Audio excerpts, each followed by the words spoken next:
ராம் ராம். வாழ்க வளமுடன். Voice of காஞ்சி நேயர் அனைவருக்கும் இனிய மாலை வணக்கம்.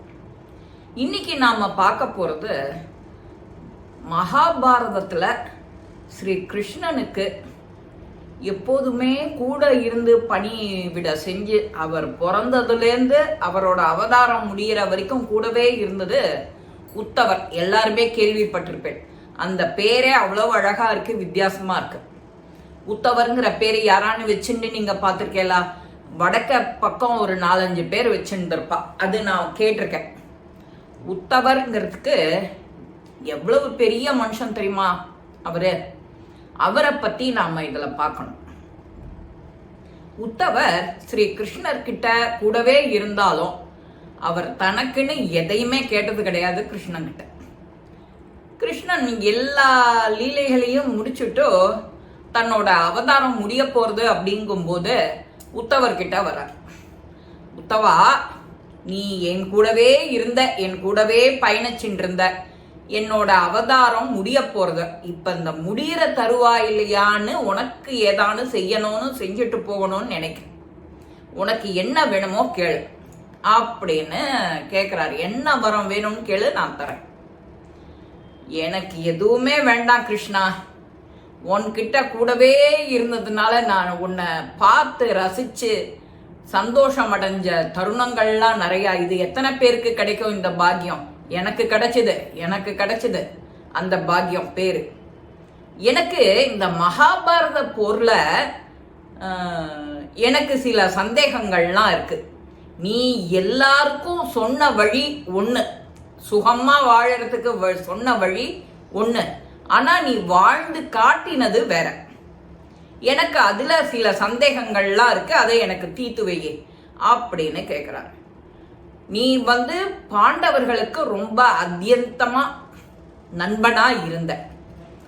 அவ யுதிஷ்டர் துரியோதனன் கிட்ட சூதாட்டத்துல மாட்டிக்கும் போதே நீ அதை தடுத்து இருக்கலாம், முதல் விஷயம். 2வது விஷயம், அவர் பகடக்காய உருட்டும் போதே இவாளுக்கு சாதகமா நீ செஞ்சிருக்கலாம், அதையும் செய்ய தவறிட்ட.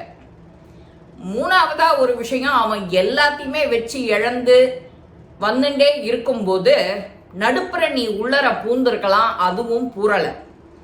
அவன் எல்லா அண்ணன் தம்பிகளையும் வச்சு இழந்து சொத்து சுகம் எல்லாம் போனதுக்கு அப்புறம் திரௌபதியை வச்சு விளையாடுறான், அவன் வம்பு கிழக்கிறான் துரியோதனன். இவன் அப்பவும் இவளை வச்சு விளையாடிட்டு இருக்கான். நீ அவளோட உற்ற நண்பன், ஆபத் பாந்தவன் தானே நீ. எங்க எல்லாருக்குமே நீ எப்போதும் ஆபத் பாந்தவன் தானே. கிருஷ்ணன்னா அப்படிதான் நாங்க கேள்விப்பட்டிருக்கோம். இவ்வளவு விஷயத்திலையும் நீ எப்படி உள்ளர நுழையாம அவளை சேஃப்கார்டு பண்ணாம இருந்த? அவரோட கேள்விக்கு பதில் சொல்றாரு ஒன்னொன்னா. துரியோதனன் விவேகம் உள்ளவன், யுதிஷ்டனுக்கு விவேகம் கிடையாது. அவன் மகாபாரத போர்ல யுத்தத்துல இந்த மாதிரி சூதாட்டத்துல அவன் இவனை பணிய வைக்கணும்னு சொல்லிட்டு ஐடியா பண்ணிட்டான். யாரோட உதவி? தன்னோட மாமா சகுனியோட உதவியினால. துரியோதனனுக்கு சூதாட்டமே தெரியாது, சூதாட தெரியாது. ஆனாலும் தன்னோட மாமா சகுனிய அழிச்சின் எனக்கு பதில உருட்டுவர் பகடக்காயன்றான். ஆனா யுதிஷ்டர் என்ன செஞ்சான்? நான் விளையாடுற இந்த சூதாட்டம் கிருஷ்ணனுக்கு தெரியவே கூடாது, கிருஷ்ணன் இந்த மண்டபத்துக்குள்ளர வந்துடாம பாத்துக்கோ அப்படின்னு அவன் நினைக்கிறான். அவன் என்ன கூப்பிட்டு இருந்தான்னா நான் அப்ப எங்கன்னு நான் வாசல்லையே காத்துட்டு இருந்தேன். எந்த நேரம் என்ன கூப்பிடுவா, நம்ம அதை அட்டாக் பண்ணலான்னு. கூப்பிடலையே, ஒருத்தர் கூட கூப்பிடலையே. அண்ணன் தம்பி அத்தனை பேரும் தோத்து நிற்கும் போது தங்களுடைய விதியை நினைச்சு நொந்துக்கிறா.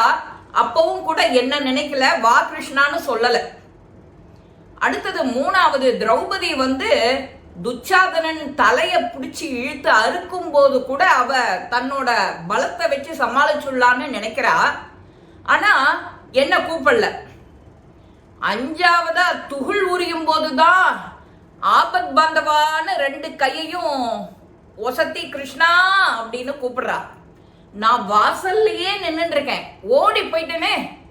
நீ இதெல்லாம் செஞ்சுட்டு நீ உன்னை போய் ஆபத் பாந்தவன்னு நீ நினைச்சுக்கிறிய. கூப்பிட்டதுக்கு அப்புறம் தானே நீ போன. எங்களுடைய பிரச்சனைகளை நீ பார்த்துட்டு இருக்கும் போதே நீ கை கொடுக்க மாட்டியா அப்படின்னு கேட்கிறாரு உத்தவர். அவாவா மனுஷ பரப்புங்கிறது அவாவாளுடைய கர்ம வென. நான் அதுக்கு சாட்சியா உங்க கூடவே இருப்பேன் அப்படின்னு சொல்றார். அப்போ நீ எங்க கூட இருந்து எங்களை கை தூக்கி விட மாட்ட, ஆனா பார்த்துட்டே நிப்ப, அப்படிதானே சொல்ற? நான் சொன்னதை நீ சரியா புரிஞ்சுக்கல அப்படின்னு உத்தவர்கிட்ட சொல்றார். விளக்கமா சொல்றாரு. இதை எல்லாரும் கவனிக்கணும். கடவுள் இருக்கான், நம்மளை பார்த்துட்டே இருக்கான் அப்படின்னா நீ தப்பே செய்ய மாட்டிய அப்படின்னு விட்டார். ஒரே போட்டார். நீங்க எல்லா தப்பையும் பண்ணிவிட்டு எல்லாத்தையும் செஞ்சுட்டு கடைசியில ஐயோ அப்பா குத்துதே குடையுதேன்னு சொல்லிவிட்டு கடைசியில தான் கிருஷ்ணா அபயம் அப்படின்னு கூப்பிடுறேன். கிருஷ்ணன் பார்த்துட்டே இருக்கான், நம்மளை சுத்தி பார்த்துட்டே இருக்கான், நம்ம கூடவே இருக்கான்னு நீங்க யாருமே நினைக்கலையே. நல்ல நல்ல நல்ல அருமையான பாயிண்ட். நாம என்னைக்கான நினைச்சு எதையான நினைச்சு பார்த்து பயந்து வார்த்தை வெளியில வரத்துக்காக இருந்தாலும் தப்பு பண்றதுக்காக இருந்தாலும் நாம யோசிப்போம் இல்லையா? நிச்சயம் யோசிக்கலையே. அந்த கர்ம வினைன்னு சொல்லிவிட்டு எல்லா வேலையும் செஞ்சுவிட்டு அதுக்கு என்ன உண்டோ அந்த பாவ சுமையை நாம நிறைய சுமந்துக்கிறோம். நம்மளை பார்த்து இன்னும் கடவுள் நம்மளை பார்த்துட்டே இருக்காங்கிறத நாம மறந்துடுறோம். உத்தவருக்கு அவ்வளவு அழகா சொல்றார். கிருஷ்ணா, என்னோட அறிவு கண்ணை திறந்துட்ட, இத்தனை காலம் உன் கூடவே இருந்தேன், ஆனா எனக்கு இது ஒரு சின்ன விஷயம் எனக்கு அர்த்தம் பண்ணிக்க தெரியலையே கிருஷ்ணா அப்படின்னு அவர் சொல்றார். கரெக்ட் தானே? யுதிஷ்டர் போறார், சூதாட்டத்துக்கு போறார். தனக்கு சூதாடவும் தெரியாது, யுதிஷ்டனுக்கும் தெரியாது. ஆனா அவன் சகுனி தன்னோட மாமா சகுனியை வச்சுன்னு விளையாடும் போது என்னோட மாமா கிருஷ்ணன் பகடையை உருட்டுவாருன்னு அவனுக்கு சொல்ல தெரியலையே. கிருஷ்ணனுக்கு தெரியக்கூடாதுன்னு நினைச்சாமா. அப்போ அப்படி இருக்கும்போது நான் எப்படி போவேன்? இது அவனோட கர்ம வேணா அனுபவிச்சுதான் ஆகணும். அதை போய் நான் எவ்வளவு சீர் தெரிஞ்சு தூக்கி நிறுத்தினா கூட அந்த அறிவுக்கு பலன் இருக்காது.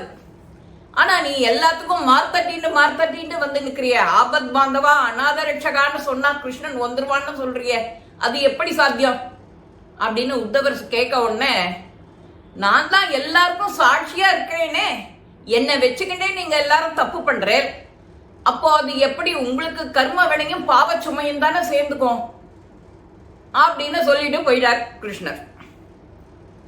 இப்போ இந்த 2025 முடிய போறது டிசம்பர் 10-15 தேதியில இருக்கும்.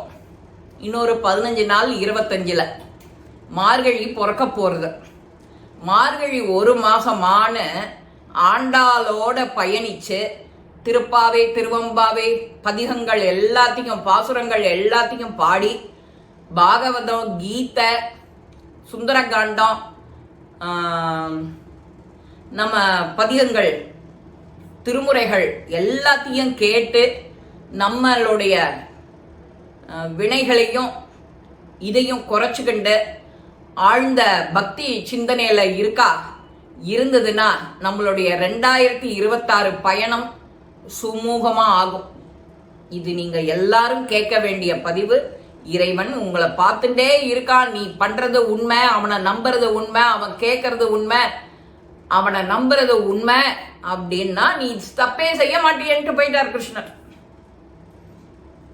நாமளும் இந்த பதிவை நினைவு வச்சுண்டு ஒரு தரமும் ஆக்ஷனோட சொல்றேன். இந்த விரலை ஆட்டுறதே நம்ம ஞாபகம் வரணுங்கிறதுக்காகத்தான்.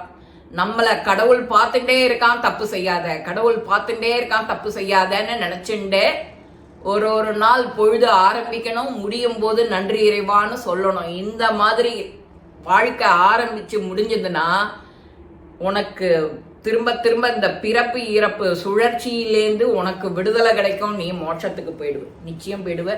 நல்ல திதி நல்ல நேரத்துல உத்தராயணத்துல போயிடுவ. இந்த பதிவு உங்க எல்லாருக்குமே பிடிச்சிருக்கும். லைக் பண்ணுங்க, ஷேர் பண்ணுங்க, பெல் பட்டனை கிளிக் பண்ணுங்க, சப்ஸ்கிரைப் பண்ணுங்க, கமெண்ட்ஸ் பாக்ஸ்ல கமெண்ட்ஸ் போடுங்க. ஸ்ரீ மகாபிரிவா திருவடிகளே சரணம். நல்லதே நடக்கும். ஆனந்தமா இருப்போம் நண்பர்களே. வாழ்க வளமுடன்.